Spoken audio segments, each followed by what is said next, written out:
ഇന്ന് ചെയ്യുന്നത് Harry Potter തീമിലുള്ളൊരു കേക്കാണ് കേട്ടോ.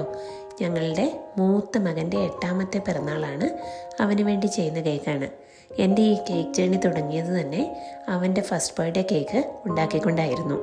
അത് 2019. അപ്പോൾ ഇപ്പോൾ 8 വർഷം ആകാറാവുന്നു. ഈ കേക്ക് ചെയ്യുമ്പോഴെല്ലാം ഞാൻ ആ കാര്യങ്ങളൊക്കെ ഓർത്തുകൊണ്ടായിരുന്നു കേട്ടോ ഇത് ചെയ്തുകൊണ്ടിരുന്നത്.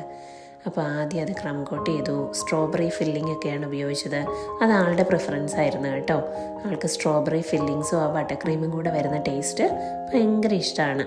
അപ്പോൾ നമ്മൾ വീട്ടിൽ തന്നെ ചെയ്തെടുക്കുന്ന സ്ട്രോബെറി ഫില്ലിങ്സ് ഉപയോഗിച്ചിട്ടാണ് കേക്ക് ചെയ്തിരിക്കുന്നത്. പിന്നെ ക്രം കോട്ടിങ്ങിന് ശേഷം ഫൈനൽ കോട്ടിങ് ചെയ്യുവാണ്. അപ്പോൾ ഒരു ഗ്രേയിഷ് കളർ കൊണ്ടാണ് ചെയ്തിരിക്കുന്നത്.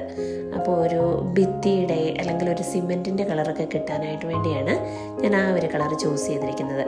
അപ്പോൾ ക്രം കോട്ട് ചെയ്യുന്നു, അതിന് ശേഷം ഫൈനൽ കോട്ട് ചെയ്യുന്നു. അപ്പോൾ ഫൈനൽ കോട്ടിൻ്റെ ഒരു നല്ല ഫിനിഷിങ് ചെയ്ത് അത് ഫ്രിഡ്ജിൽ അല്ലെങ്കിൽ ഫ്രീസറിൽ കുറച്ച് നേരം സെറ്റ് ചെയ്യാനായിട്ട് വെക്കണം. അപ്പം ഞാൻ ഉപയോഗിക്കുന്നത് ഫ്രീസറാണ്. അപ്പോൾ ഫ്രീസറിൽ ഒരു 5 മിനിറ്റ്സ് സെറ്റ് ചെയ്തു.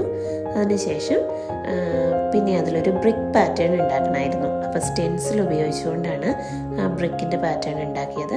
അതിനുശേഷം ടോപ്പേഴ്സ് ആഡ് ചെയ്തു. ടോപ്പേഴ്സൊക്കെ ഒരുപാട് മുമ്പേ തന്നെ ഞാൻ ചെയ്ത് വെച്ചിട്ടുണ്ടായിരുന്നു കേട്ടോ. കാരണം അവൻ എന്തൊക്കെ വേണമെന്ന് വ്യക്തമായ ഐഡിയ ഉണ്ടായിരുന്നു. അപ്പോൾ അതെല്ലാം കൂടി ആ സമയത്തിന് വേണ്ടി വെയിറ്റ് ചെയ്താൽ എനിക്ക് ചെയ്യാൻ പറ്റില്ലാത്തത് കൊണ്ട് ടോപ്പേഴ്സ് ഞാൻ എപ്പോഴും അഡ്വാൻസ്ഡ് ആയിട്ട് ചെയ്ത് വെക്കും. അപ്പോൾ ഇതാണ് കേട്ടോ ഫൈനൽ ലുക്കിങ് വരുന്നത്. അപ്പോൾ hope you all love it. ആദ്യം ഹാഡ് ആൻ അമേസിങ് ഡേ.